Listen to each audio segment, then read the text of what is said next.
So last night, a friend rushed me out of the house to catch the opening act at a local bar's music night, and after a few drinks, I realized that my phone wasn't in my pocket. I checked the table where we were sitting, I checked the bar, I checked the bathrooms, and after I had no luck, I used my friend's phone to call mine. And after 2 rings, someone answered. And they gave out this low, raspy giggle. And then they hung up. They didn't answer again when I called back. So eventually I gave it up as a lost cause and I headed home. And I found my phone lying next to my nightstand right where I left it. That was a short story by a writer named Lynx on Reddit. I'll post a link to their profile down below. There's a craft to writing scary stories, and there's a craft to writing and running scary D&D adventures. Now, everybody has their own style of storytelling and dungeon mastering. I've certainly been in enough adventures where the group is just running through a dungeon, fighting monsters, and solving puzzles. There's not really any attempt to tug at our heartstrings, or establish, or explore a theme, or set a mood. I think that's where most of us start, actually. And many people just stay there, and they're perfectly happy. Others, though, may want to challenge themselves. And this book here, Van Richten's Guide to Ravenloft, attempts to help you do that, at least if it's scary adventures you want to run.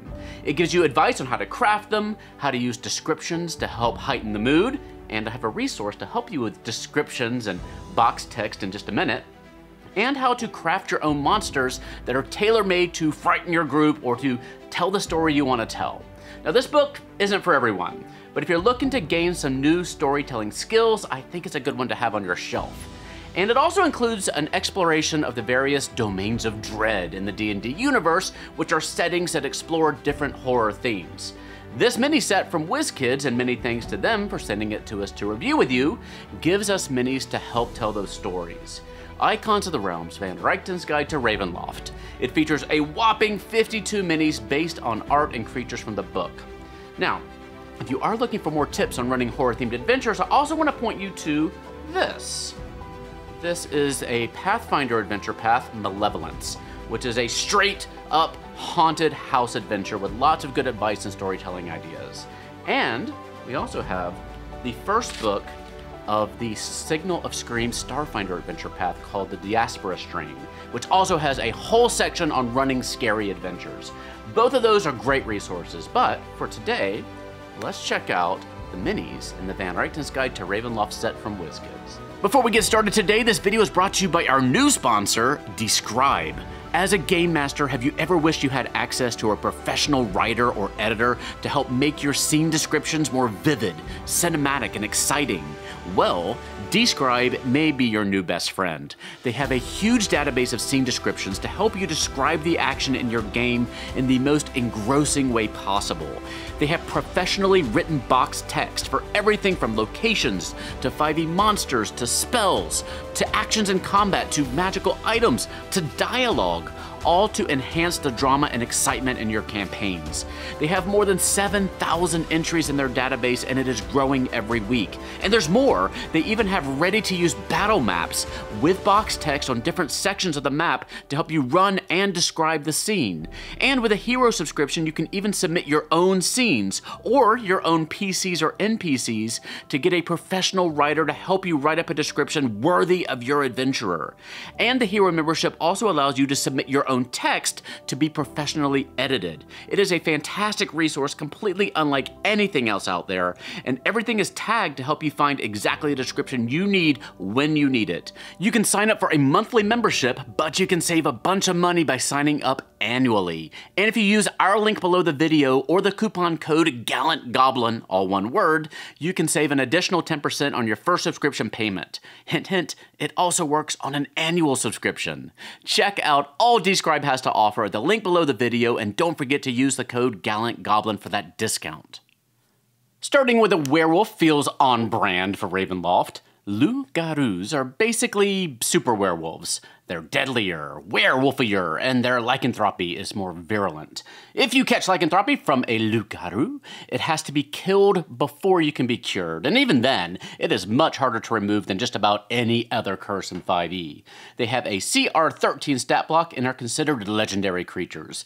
Perhaps one of the highest CR monsters to ever have the #1 slot in a set. I love this mini. right out of a horror movie or that terrible urban legend website. And indeed, the Bagman is presented as an example of how to create a scary monster, though he doesn't have an actual stat block.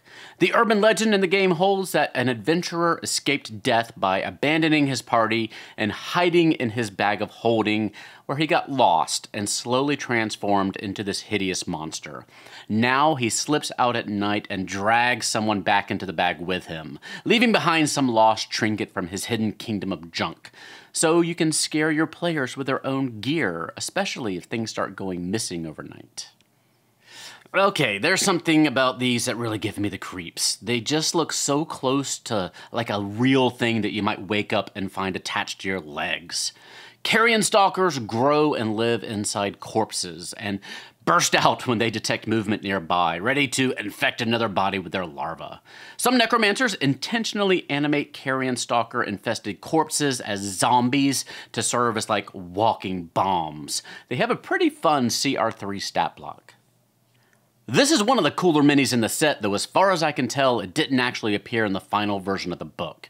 And I wonder if it might be based on some art that didn't make that final cut for the Dementlu domain, the land of masquerade balls and wicked nobility, as the following adventure hook is included in that chapter. Quote, "People are being replaced by lifelike constructs, while the originals are held captive in the cellar beneath Alexandra de Sier's House of Wax. A party member is the next target." Unquote. In previous editions of Ravenloft, we have had wax golems, so perhaps this figure was meant to be a bit more prevalent in the book before the final edits came in. Strigoi are sturges who have been transformed by magic or experimentation, or both. Some arise from sturges who feed on vampire blood. They function like souped-up sturges, not just sucking the blood from victims, but also their marrow and soft tissues, leaving nothing behind but empty husks. Their victims sometimes reanimate as Boneless, who we'll talk about shortly. The Strigoi are intelligent and can speak common, sometimes forming their own aristocratic courts. They have a CR of 4. This particular skeleton archer isn't really discussed in the book, but its art is presented in the section on survivors. The book suggests that the players don't have to play would-be heroes in every adventure. Sometimes they may be everyday folks just trying to survive a particular incident, not necessarily trying to save the day. The book provides you with the stat blocks that your players can use, as well as information on how to run one-shots that might be a little bit different than what you and your players are used to. And hey, it's a cool skeleton mini too. A regular skeleton from the basic rules comes armed with a short bow and has a CR 1/4 stat block.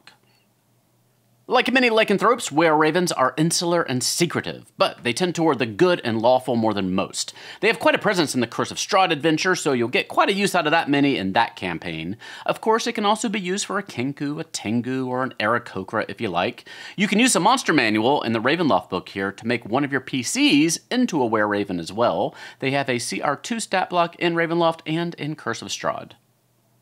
This creatively named crocodile-headed mummy is clearly from the Egyptian-inspired domain of dread known as Har-Akir, the desert realm of fallen empires and crumbling pyramids that is ruled over by the mummy Ankhtapat, immortal pharaoh, whose only desire is to find his Ka, the missing piece of his fractured soul, and we will come back to him later.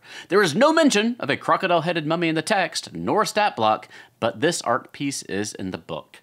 A regular mummy has a CR3 stat block in the basic rules. Maybe just give it a bite attack and you're ready to roll.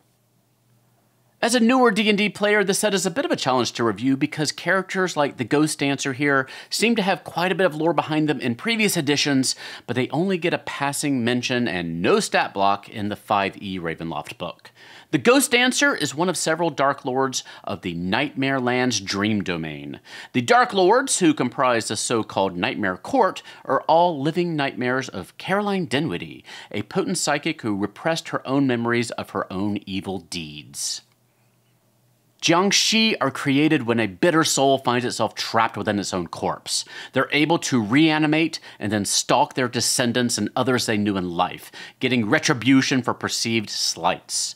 They walk like those old movie zombies with their arms held out in front of them due to rigor mortis.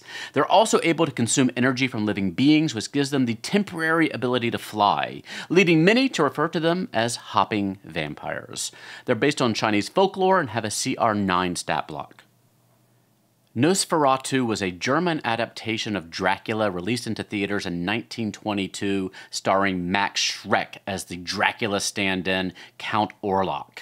The unique look of the character has stuck with us over time, and the term Nosferatu was also used in Bram Stoker's Dracula. In D&D and in many other adaptations, Nosferatu possess the hunger and evil of regular vampires, but none of the sex appeal. They're also generally seen as more animalistic and id-driven. They have a CR of 8. When a novice spellcaster tries to bring living creatures into the world, Scarlet Witch style, they often fail, but spawn these evil cat creatures known as Gremishkas, who like to eat wizarding materials like spellbooks, spell components, familiars, and magic store gift cards. They'll infest a spellcaster's abode, causing mischief until dealt with. Gremishkas are tiny-sized creatures on a small-sized base here, as WizKids doesn't make tiny-sized minis. They have a CR of 1/8. And here we have the Boneless, animated undead remains devoid of skeletons. They can get around like slimes, flopping, slithering, slipping under doors, and wrapping themselves around their victims. Sometimes they're just made from full boneless corpses, but they can also arise from scraps of failed experiments, necromantic slurries, or the bits left over at the spam factory. And yes, particularly efficient necromancers can make 2 undead creatures from 1 corpse. And the Boneless can ride around on the skeletons until they're ready to attack. Boneless have a CR of 1. As we move to our uncommon minis, let me thank our second sponsor for this video, our friends at Hit Point Press and their Big Bad Booklet series. These booklets are a fantastic resource for when you need an adventure to run, either as a one-shot or as part of an ongoing campaign. Each booklet features a new big bad with stat blocks, backstory, role-playing guides, lair and quest information, and more. And they have a variety of story hooks to help you connect your characters from your Curse of Strahd adventure, for example, over to your chosen big bad. And they come with VTT assets, digital reference cards, and a printable mini. This month, come meet Xera'yyn, an eldritch horror who's managed to slip through a crack in reality and tie its essence to a mortal host, a tiefling scholar named Fidelity. Now it plans to shatter the veil between the worlds permanently. Will you stop Xera'yyn from devastating the material plane, or will it shatter your party to ruins? Find out today at bigbads.com or use the link below the video. Okay, we've got some spoilers here for Curse of Strahd, so jump ahead if you don't want to hear them. Tatyana is Strahd's obsession, a kind, beautiful woman with whom he fell in love in life, but who spurned him in favor of his brother. Over the centuries, there in Barovia, Tatyana has reincarnated into different forms, but Strahd always seeks her out. In the Curse of Strahd adventure, she takes the form of Irina, who has a mini in the Legends of Barovia set. This is Vampiric Tatyana, a different spin on the character who might change up your Curse of Strahd adventure. You can also use this as Vampiric Irina if things go south in your regular campaign. She does not have a separate stat block. The book introduces us to a number of so-called Mist Wanderers whom your party might encounter in their Ravenloft adventures. 2 such Mist Wanderers are Arthur Sedgwick and Alanik Ray. Alanik has a Sherlock Holmes-esque mind for detective work and eventually met and married Arthur Sedgwick here, a young physician.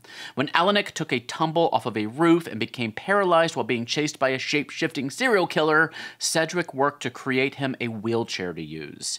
Now they travel the mists as detectives, and Sedgwick chronicles and publishes their journeys. They use the CR1 spy stat block and have a full role-playing guide in the book.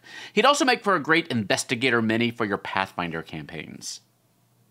Mother Lorinda is the Dark Lord of the domain known as Tempest, a realm that resembles an idyllic village in the middle of bountiful fields, though a sense of unease rests on the otherwise peaceful landscape.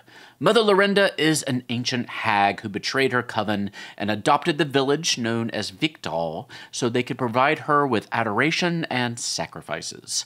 You can learn her entire sordid tale in the Ravenloft book, of course. She uses the CR5 Green Hag stat block. Erasmus von Richten is Rudolf van Richten's son. As you can see, he's looking like a fairly pale disco dancer now. Well, he was kidnapped, given to a vampire who turned him, and then he was slain by his father. So, not the best life ever. Now his ghost follows his father and aids him whenever he can in his travels to slay monstrous creatures, though his father is unable to perceive him. He uses the CR4 Ghost stat block and is another of the Travelers of the Mist with plot hooks and role-playing information provided. The Whistling Fiend is another creature that is used as an example in the book of how to create monsters for your own Domain of Dread campaign. He does not have a stat block, but is described as a horrifying skeletal figure whose skull curves into a sickle and who wanders the land whistling happy tunes before committing brutal acts of violence. There's not really any other lore provided for him, as you, as the DM, are invited to complete his backstory. This is one of my top minis in the set. The Gallows Speaker arises at sites of frequent death, whether that be the town's gallows or a blood-soaked battlefield. The lingering souls eventually combine into an entity who bemoans a myriad of wrongs and lashes out at the living. They are able to disjointedly predict suffering and overwhelm the living with visions of countless deaths. In your campaigns, they can serve as a way to creepily share the history of an important location and provide an interesting battle at the same time. They have a CR of 6. Here's one of the more interesting minis in the set. A Necrocore is a being made from blood and the ichor of evil gods or failed liches. They're megalomaniacal cocktails, aiming to regain a body and take over the world. They're able to mentally control others, and they're tough to destroy because they leave a trace of themselves in everyone they control.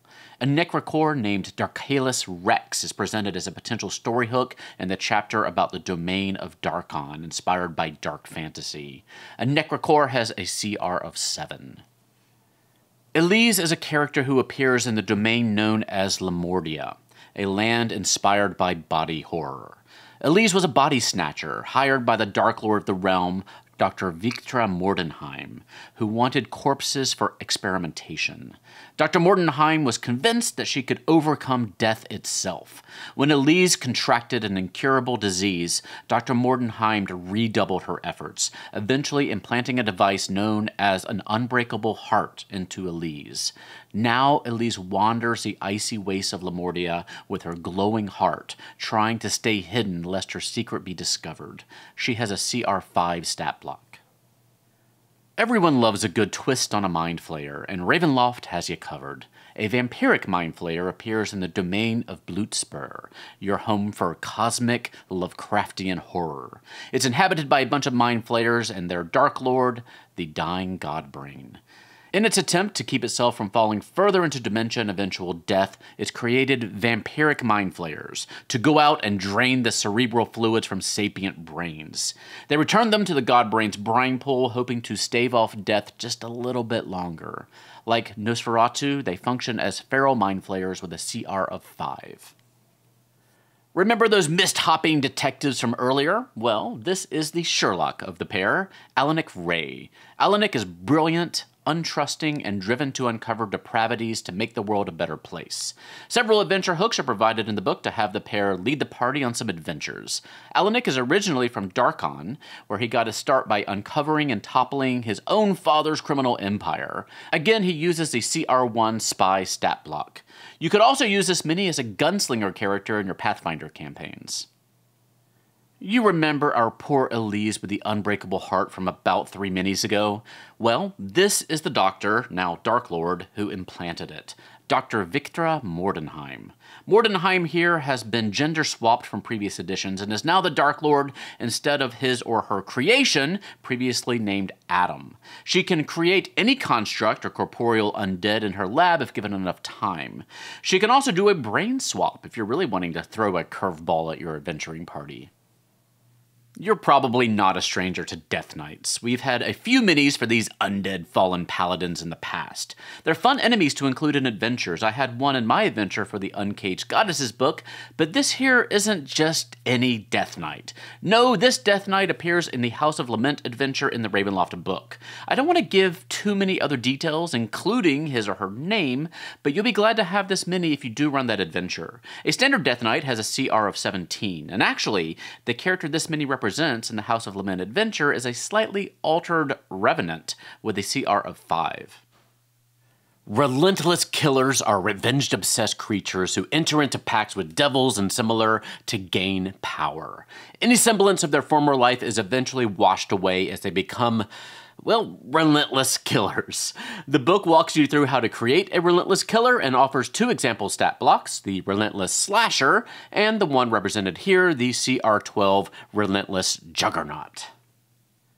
Here's one right out of a nightmare. The zombie clot is exactly what it appears to be, a huge glut of zombies acting as one huge-sized undead titan. It's just one of several zombie stat blocks included here, alongside the swarm of zombie limbs and the zombie plague spreaders.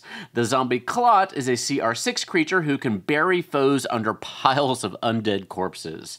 There really are some horrific little details on this mini if you look closely. The Amber Monolith here is another fun but creepy bit of scenery that plays a central role in the House of Lament adventure. I'll leave you to discover what's held inside, but this is a great mini to use for a lot of adventures. Maybe the missing prince is encased within, or the evil lich's soul cage, or the undead wizard's spellbook, or the very last McDonald's Szechuan sauce. Whatever is inside is gonna be interesting when it gets out. Okay, so here's one of our more bizarre minis. A Headless Monster with 2 included heads that you can swap in and out. It's based on this art of Dr. Mordenheim from Lemordia, crafting a new monster. You'll note the extra heads and the vats behind her in the art. And yes, you can swap the heads as you like. They are a tight fit, and as you can tell, I didn't really push them down into the body as hard as I could have, because I didn't want to risk damaging them before making this video. You could probably take a little bit of sandpaper or a file to them if you want them to be a little bit of a better fit. There's no stat block for this creature, so I would just make this a flesh golem. Perhaps they defeat one incarnation of it, and then Dr. Mordenheim rebuilds it with another head to send back out against the party later. It's certainly one that you could have a little bit of fun with, depending on how macabre you want your adventure to be. But it is Ravenloft, so using the head of one of your main characters is probably on the table. A flesh golem has a CR of 5. Ivana Boritsi is one of the Dark Lords of the domain of Borka, a land of political intrigue, aristocratic revenge, and gothic horror, so basically the real world. Ivana was a member of a high-ranking aristocratic family, and they had some drama fit for an HBO show. Suffice it to say that Ivana has been crossed one too many times and used her knowledge of chemistry to get her sweet revenge. Maybe don't drink that wine she's offering you in the mini. Ivana uses an altered spy stat block. Ivan Deliznia is the other Dark Lord of Borka, and the other side of the evil coin from Ivana, where Ivana fought and fought to get what she thought she deserved and then murdered anyone who denied her.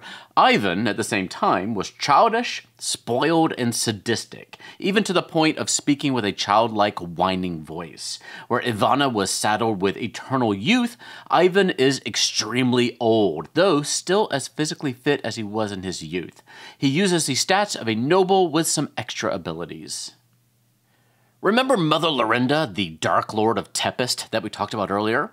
She's a green hag who likes to magically create creatures from sticks and carcasses. She calls all of these short-lived creatures Lisha, and she loves them dearly. They come in many different manifestations, including this one, which is referred to as a bipedal wolf elk. It uses the CR13 Loup Garou stat block. When humans are sacrificed in Tempest, it extends the life of the current Lisha by a short amount of time. This invasion of the body snatchers-inspired plant monstrosity is known as a Bodytaker Plant.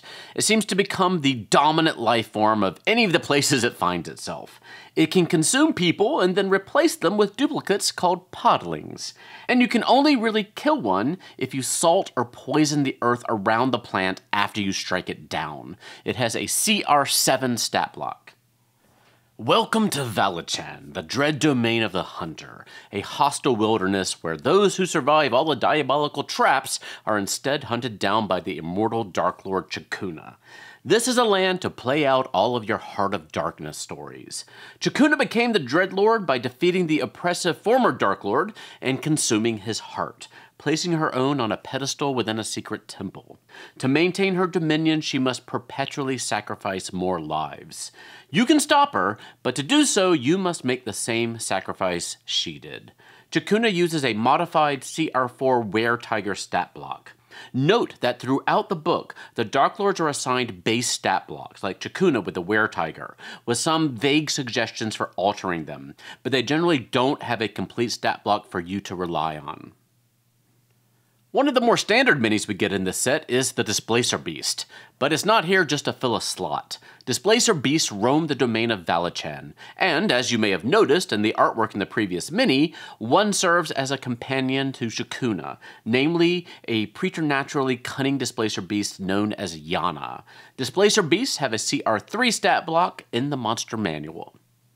And as we move into our rare minis, we have one last sponsor for this video, the kind folks at Dungeons & Lasers. We recently had a Dungeons & Lasers terrain review where you can win a free set of terrain. Don't miss that at the eye in the corner of your screen right now. But they also have a fundraising campaign on GameFound.com that is ending tomorrow, Tuesday, June 28th. If you've never backed a Dungeons & Lasers campaign before, you need to check it out. You can get literally dozens of free minis and terrain through their unlocked stretch goals, not to mention a free Rask mini, and the campaign itself is focusing on outdoor terrain. You can get the Elven Woods set, which we have a small unpainted preview of right here. It contains hills, trees, and campsites to enhance your forest encounters.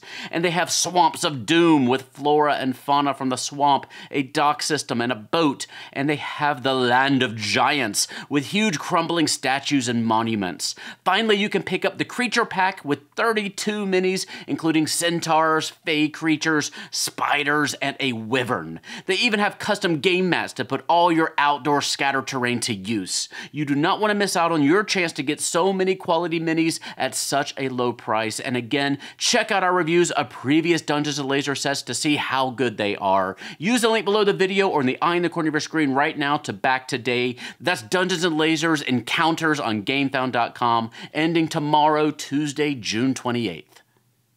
Here we have Onctopot, the Dark Lord of Harakir, which used to be called the Land of Reeds and Lotuses. In life, Onctopot attempted to overthrow the ruling pharaoh but ended up being struck down. The gods denied him entry to the afterlife for his treachery and instead sent him back into his own body, which was currently being mummified. But they sent him without a piece of his soul, his Ka. He was tortured, trapped in his paralyzed body for an untold number of years, until a strange dark voice asked him if he was still worthy to rule. He uses a CR15 Mummy Lord stat block. The domain of Darkon is without a Dark Lord after the apparent ascension of Dark Lord Lich Azalin Rex. More about him in a little bit. Now the post-apocalyptic land is being consumed by magical mist, and a number of people are vying to become the new Dark Lord, one of whom is Alcio Metis, a vampire whose brother was killed by Van Richten. She claimed the rank of Baron in the nation's secret police and has been consolidating her power. Now the flashy, passionate, and fantastically violent vampire seeks to spread her influence across all of Darkon. She uses the CR13 vampire stat block.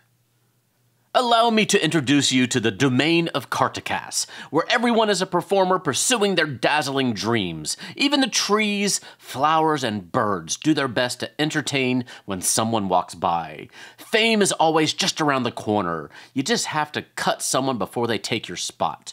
It's basically Los Angeles. Its Dark Lord is Harkon Lukas, a shapeshifter who has always dreamed of power. He uses his powers to manipulate and dominate. He uses the CR13 Loup Garou stat block, also a great mini for a bard. In the domain of Dementlu, appearance is everything. If you're not wearing the finest clothing, going to the most lavish soirees, and documenting it all on Instagram, then you are nothing. And the most extravagant of them all is the Dark Lord Duchess Cedra Donaire. The Duchess always believes that she deserved power, and eventually she achieved it at the cost of her own life. Now, when she isn't hosting magnificent balls, she sheds her garb and wanders the city as a murderous spirit known as the Red Death. She uses a modified CR5 Wraith stat block. Hazlan is a domain where magic rules supreme, and if you aren't constantly experimenting, perfecting, and exploiting the latest magical innovations, then you are doomed to be dominated. Its Dark Lord is the wizard overlord Hazlik, who views everyone as either an apprentice or a test subject. Hazlik watches all through the eye symbols marked throughout his domain. It's suggested that he use a modified CR12 Archmage stat block. Wow, I really like this mini. Kalakari is the Indian-inspired domain of betrayal and revenge, a land of deceptive beauty that could be one of the most prosperous lands in any world if not for the endemic political intrigue, endless assassinations, and crippling paranoia of its peoples. Maharani Ramya is a member of the ruling Vazavadan dynasty. She and her siblings, all now undead, are in a never-ending cycle of alliances and betrayals as they each vie for power in the domain. She uses the CR17 Death Knight stat block, though her mini would be fantastic for a paladin, fighter, or similarly heavily armored PC. If you remember a bit earlier, the domain of Darkon was thrown into chaos after the apparent ascension of the Dark Lord Lich Azalin Rex. Well, here he is in all his lichy goodness. Previously, he was in seclusion, always plotting his escape from the prison the Dark Powers had placed him in. Having similar goals, Azalin once had a truce with Strahd, and they both studied the domains of Dread together, looking for a way out. In the book, Azalin's ultimate fate is left up to a D4 roll table. His mini is also perfect for a standard Lich or maybe even a Mummy Lord. The city of Ikath exists in both the, quote, real world and as a domain of dread in the dreamscape created by the Dark Lord Qian Cheng. When residents fall asleep, they find themselves trapped in this golden city, ceaselessly laboring under the perfectionist whip of its Dark Lord Chang. In time, these trapped souls can't remember which place is real and which one is the dream. At night, the Dark Lord climbs the Pingon Tower and tolls the nightmare bell, renewing the dreamscape and calling forth into existence the undead spirits of her ancestors as Jiangshi. Chang would also be a great mini for the Pathfinder Adventure Path Fists of the Ruby Phoenix, which takes place in the Asian-inspired land of Tianjia. Isolde was a holy elven warrior, manipulated by the archfey Zybilna into running her traveling fey carnival featured in Wild Beyond the Witchlight. Isolde had moved on from the carnival by the start of that adventure, finding a loophole in Zybilna's machinations and switching places with a pair of Shadar Kai to run a carnival in the Shadowfell. That carnival is one of the domains of dread in the Ravenloft book. Isolde has her own CR5 stat block, as she is not a Dark Lord, but her sentient greatsword is. The creatures that roam the mists of Ravenloft are a hodgepodge of the imaginings of the Dark Powers given form. Misshapen monstrosities with only a loose connection to reality. The book gives you instructions for rolling up or designing your own unspeakable horror, with rolling tables for its body composition, limbs, and abilities. This creature is one example which is given a full CR8 stat block in the book. When the elder deities of the cosmos and the multiverse wish to extend their reach into the material plane to ready a place for invasion, they create these manifestations of madness. Generally, they first form as lesser starspawn emissaries, which are medium-sized, and then reform as the huge-sized greater starspawn, which then must be defeated as well. This set only contains a mini for the greater starspawn emissary, though you can use something like a gibbering mouther mini like the one from Monster Menagerie 3 to represent your CR19 lesser spawn. The greater spawn has a CR of 21. Here's where things start to get interesting again. Lately, many Icons of the Realm sets have come with at least one modular mini. In this case, we get the Dullahan, a headless undead warrior driven by vengeance, haunting the areas where they were slain, always searching for their severed heads. They're generally lawful evil creatures who follow twisted codes of chivalry, and they have a CR10 stat block. But what's a headless horseman without its horse? And not just any horse, but a nightmare, a demon or hell horse, created from ritualistically killing Pegasi to serve as mounts for exceptionally evil creatures. This isn't, by far, the first Nightmare mini we've had from WizKids, and it's not even the first modular one.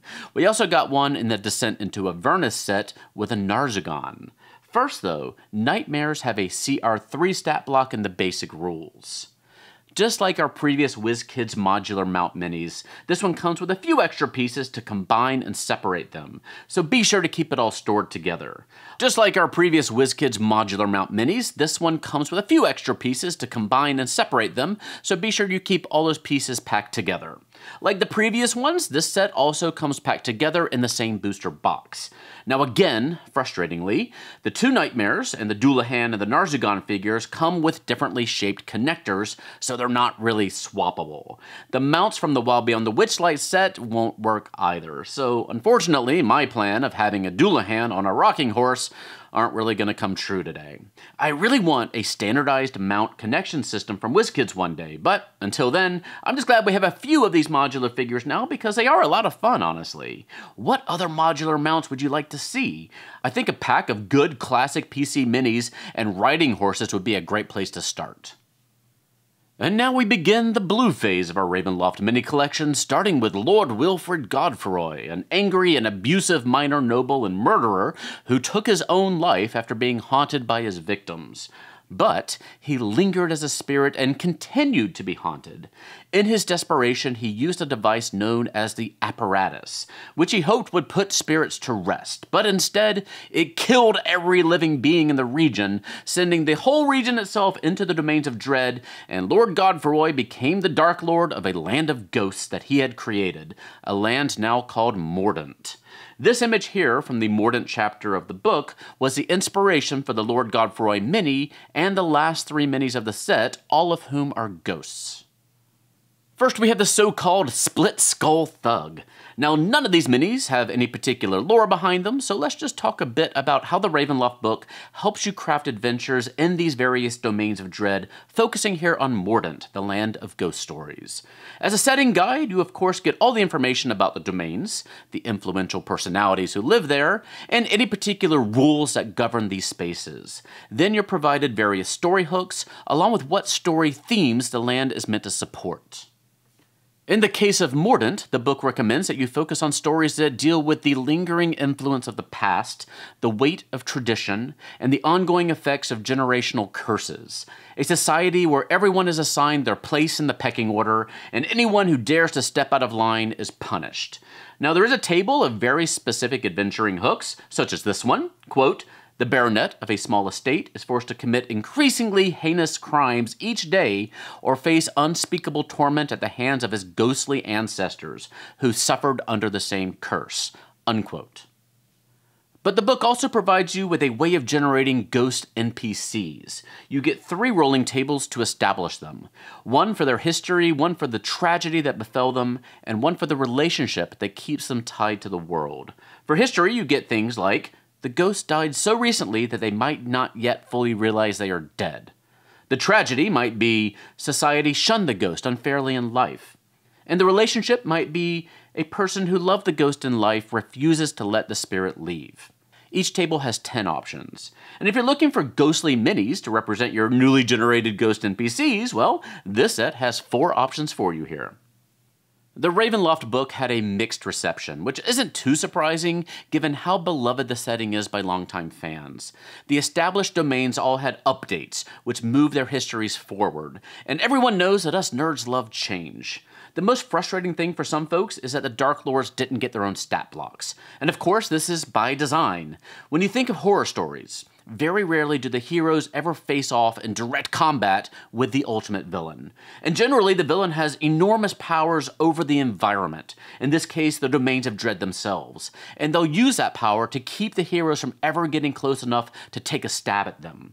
So the Ravenloft setting, perhaps more so than any other setting, favors storytelling over mechanics.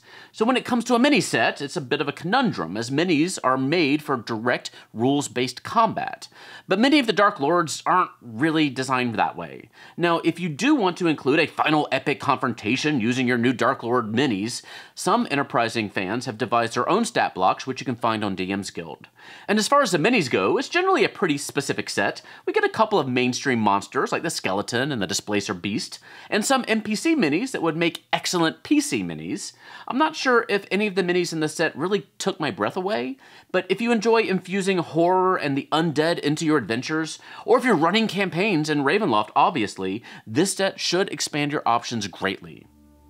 Have you ever walked into a room and found a vampire? No, not the sexy kind, but a foul creature with bony limbs and ashen skin.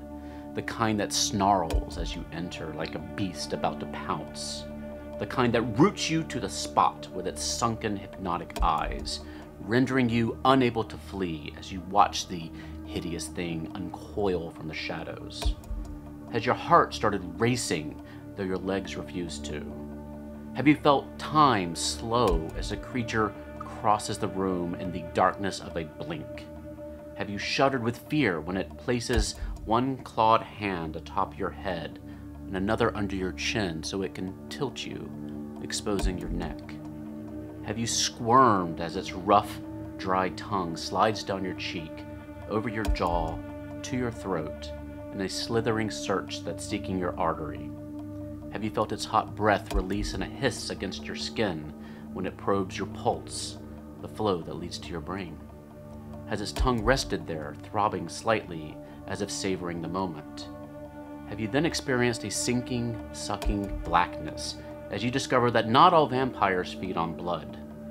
Some feed on memories. Well, have you? Maybe not. But let me rephrase the question. Have you ever walked into a room and suddenly forgotten why you came in? Icons of the Realms, Van Richten's Guide to Ravenloft is available now. We reviewed the premium figure, Gravedrinker, in a video that you can see up there in the eye. And we covered the Collector's Edition box with its 2 exclusive figures in a video that's up there right now. And very soon we'll cover the promo figures that were released alongside the set. Don't forget to check out Describe to gain access to thousands and thousands of professionally written descriptions to help enhance your games, whether they're horror themed or not. And use the coupon code GallantGoblin to get 10% off your first subscription payment.